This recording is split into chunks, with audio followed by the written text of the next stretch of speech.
عليكم ورحمة الله وبركاته.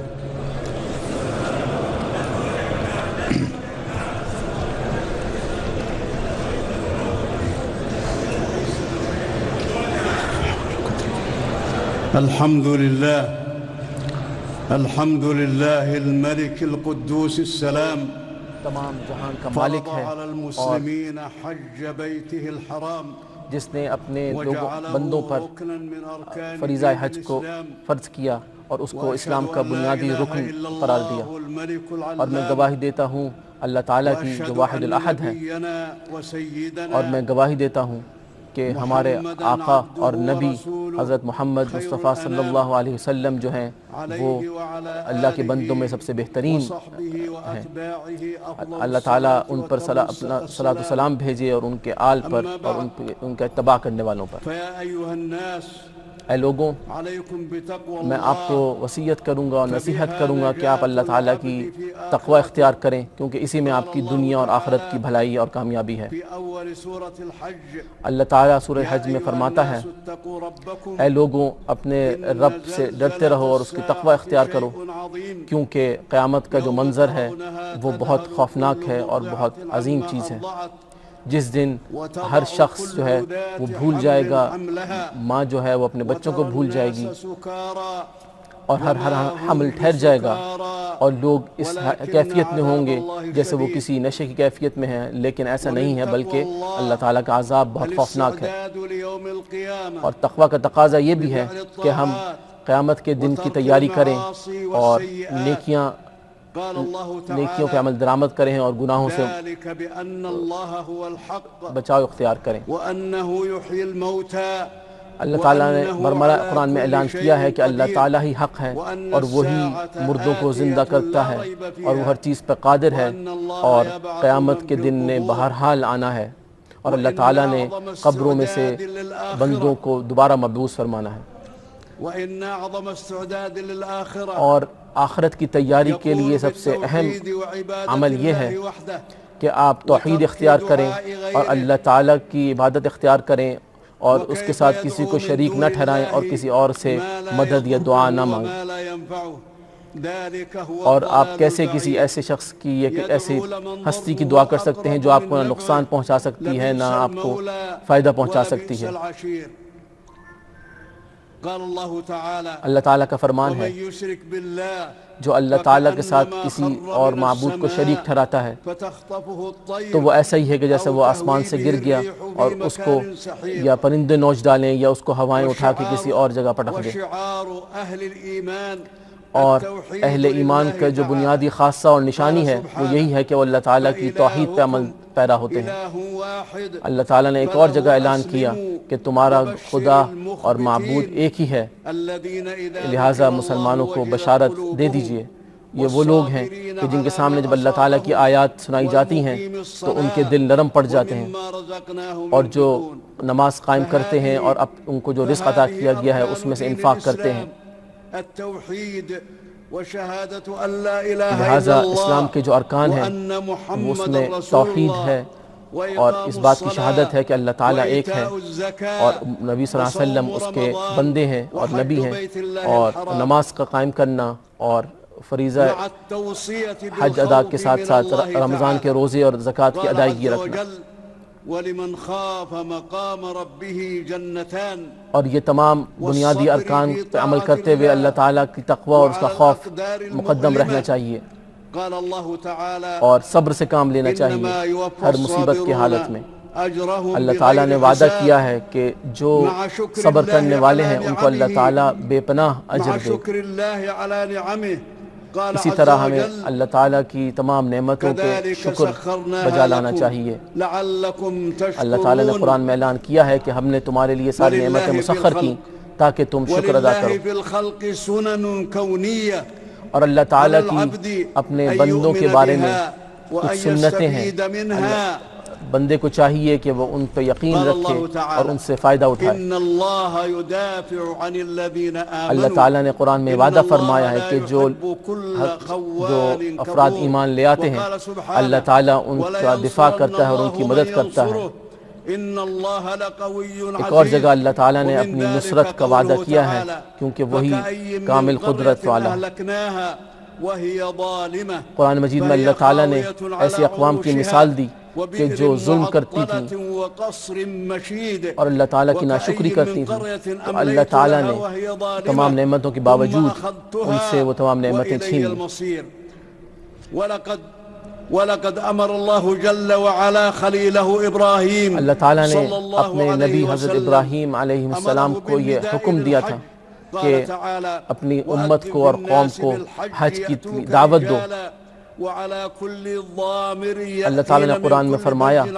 کہ تم حج کی یہ دعوت دو تاکہ وہ دنیا کے ہر چپے سے یہاں پہنچیں، اور ان کو بیان کرو کہ اللہ تعالیٰ کی جو نعمتیں ان پہ نازل کی گئی ہیں، تاکہ وہ اس بات کی گواہی دیں جو اللہ تعالیٰ نے ان پہ فائدے نازل کیے ہیں اور اللہ تعالیٰ کا ذکر کرتے رہیں۔ ہم یہ گواہی دیتے ہیں کہ حجاج کرام دنیا کے ہر چپے سے یہاں حاضر ہو گئے ہیں جو اللہ تعالیٰ کے ثواب کے طلبگار ہیں۔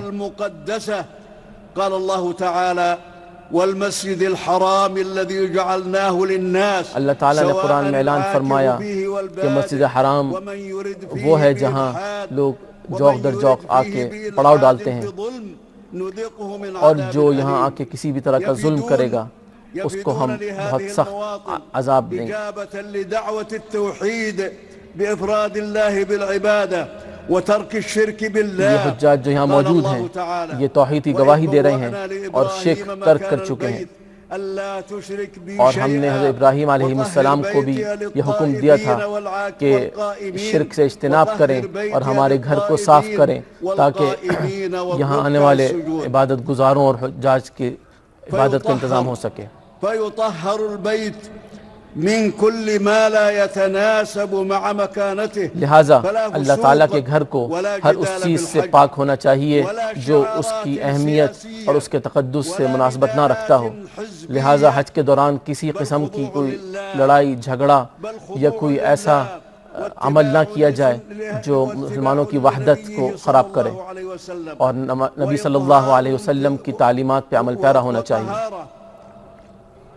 بل طہارت فی الظاہر والباطن، اور اسی طرح ہر وہ پاکی اختیار کی جائے جو ظاہری ہے یا باطنی ہے، اور دوسرے حجاج کے حقوق کا اور ان کے آرام کا احترام کیا جائے۔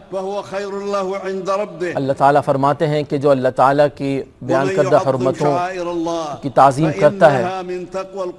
تو یہ اللہ تعالیٰ کی نظر میں بہت بہترین تقویٰ ہے۔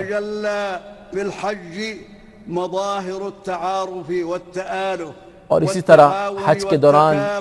مسلمانوں کے درمیان بھائی چارہ، محبت، باہمی محبت کے مظہر ہمیں دیکھنے کو ملتا ہے، صرف نظر اس کے کہ وہ مختلف زبانیں بولتے ہیں، مختلف رنگ و نسل کے ہیں۔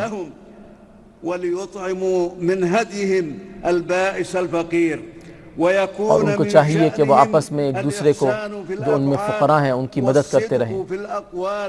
اور ہمیشہ سچ بولیں۔ اللہ تعالیٰ کا برملا حکم ہے کہ کسی بھی غلط قول سے اجتناب کرنا چاہیے۔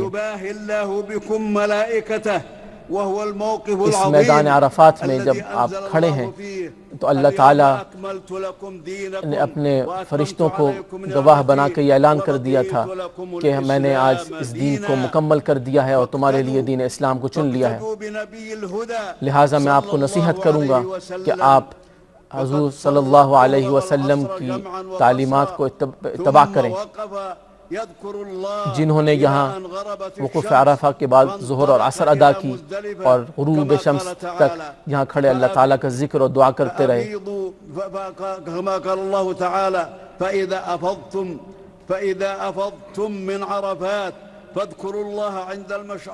اللہ تعالیٰ نے قرآن میں آپ کو حکم دیا ہے کہ عرفات سے فارغ ہونے کے بعد آپ مزدلفہ تشریف لے جائیں گے اور وہاں اللہ تعالیٰ کا ذکر اور دعا میں مشغول رہیں گے، اور عید کے دن آپ منی تشریف لے جائیں گے۔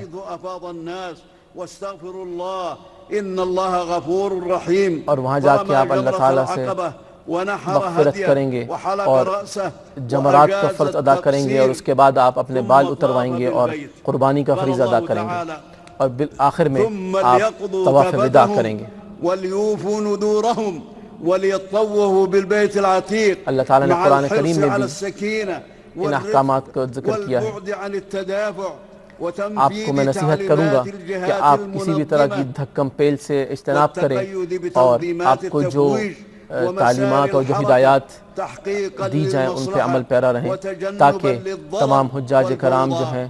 وہ کسی بھی طرح کی پریشانی سے بچ سکیں اور ایک منظم انداز میں تمام فرائض حج اور واجبات ادا کر سکیں۔ قال اللہ تعالی فَإِذَا قَضَيْتُم مَّنَاسِكَكُمْ اللہ تعالیٰ نے قرآن میں فرمایا ہے کہ جب حج کے تمام مناسک ادا کر چکو تو اللہ تعالیٰ کی ذکر اور یاد میں مصروف رہو، جیسے تم اپنے والدین کو یاد رکھتے ہو۔ اور آنے والے ایام تشریق میں حجاج کرام روزانہ شیطان کو کنکریاں مارنے کا فریضہ ادا کریں گے، وَيَجُوزُ التَّعْجِيلُ فِي الْيَوْمِ الثَّانِي عَشَرِ اور افضل یہ ہے کہ آپ 13 ذی الحجہ تک کے مناسک ادا کریں، لیکن 12 ذی الحجہ تک بھی آپ کو یہ فریضہ ادا کر کے جلدی منا سے روانہ ہونے کی اجازت ہے۔ لمن اتقى واتقوا الله واعلموا انكم اليه تحشرون۔ اور آپ اللہ تعالیٰ کا تقوی اختیار کرتے رہیے وقبل السفر کیونکہ آپ نے اس کی طرف لوٹنا ہے، اور واپسی کے سفر سے پہلے آپ نے طواف وداع کا فریضہ ادا کرنا ہے۔ اللہ تعالیٰ نے اپنے دین میں آپ کے لیے کوئی مشکل نہیں رکھی، اور اللہ تعالیٰ نے یہ دین جو ہے وہ حضرت ابراہیم علیہ السلام کی سنت پہ رکھا ہے، اور آپ کو اور آپ سے پہلے والی آنے والی اقوام کو بھی مسلمان بتایا ہے۔ آپ نماز قائم کیجئے، روزے رکھیے اور زکوٰۃ ادا کیجئے۔ وَإِنَّ مِنَ الْاعْتِصَامِ بِاللَّهِ أن يكثر المرء من دعاء ربه وخصوصا في مواطن الحج فهي مظنة عظمت کا اظہار اور اس کی یہ ہے کہ آپ کثرت سے دعا کیجئے اور اللہ تعالیٰ سے اپنی تمام حاجات کو مانگیے، اور سب سے بہترین وہ دعا ہے جو یوم عرفہ کے دن مانگی جائے، اور رسول اللہ صلی اللہ علیہ وسلم نے فرمایا کہ اس دن سب سے بہترین کلمات جو ادا کرنے چاہیے وہ وہی ہیں جو میں نے بھی کیے اور مجھ سے پہلے تمام انبیاء نے کیے۔ لا الہ الا اللہ وحدہ لا شریک لہ لہ الملک ولہ الحمد وہو علی کل شیء قدیر۔ اللہ تعالیٰ کا فرمان ہے اپنے بندوں سے کہ دعا کرو، میں تمہاری دعا کو قبول کرنے والا ہوں۔ اللہ تعالیٰ قرآن میں فرماتا ہے کہ میرے نیک بندے وہ ہیں جو اللہ تعالیٰ سے دنیا اور آخرت کی اچھائی مانگتے ہیں اور جہنم کی آگ سے پناہ مانگتے ہیں۔ یا اللہ، ہم آپ سے دعا فرماتے ہیں کہ ان تمام حجاج کرام کی عبادات کو قبول فرمائے، ان کے معاملات میں آسانی فرمائے، ان کو اپنے اپنے گھروں تک اور ملکوں تک بحفاظت کامیابی کے ساتھ لے جائے۔ یا اللہ، مسلمانوں کے حالات کو بہتر کر دے۔ یا اللہ، ان کے درمیان وحدت اور ان کو حق کے پیغام کے اوپر متحد کر دے۔ یا اللہ، ان کے تمام معاملات کی تو حفاظت فرما، ان کے دین اور دنیا سے متعلق جتنے معاملات ہیں ان کو بہتر کر دے۔ یا رب العالمین، اللہم وفق خادم الحرمین الشریفین، ہم آپ سے دعا گو ہیں کہ خادم الحرمین الشریفین وولی عہدہ الامیر اور ان کی جو ولی عہد ہیں وولی عہدہ الامیر محمد بن سلمان، یا اللہ ان کو بہت بہترین جزائے خیر عطا فرما اس دنیا میں بھی اور آخرت میں بھی، کہ انہوں نے حجاج کرام کی آسانی کے لیے اور خدمت کے لیے اپنے تمام کوششیں اور اپنے تمام تر وسائل مسخر کیے۔ وصلی اللہ علی سیدنا و نبینا اور آخر میں درود و سلام ہو جناب رسول اللہ صلی اللہ علیہ وسلم پر۔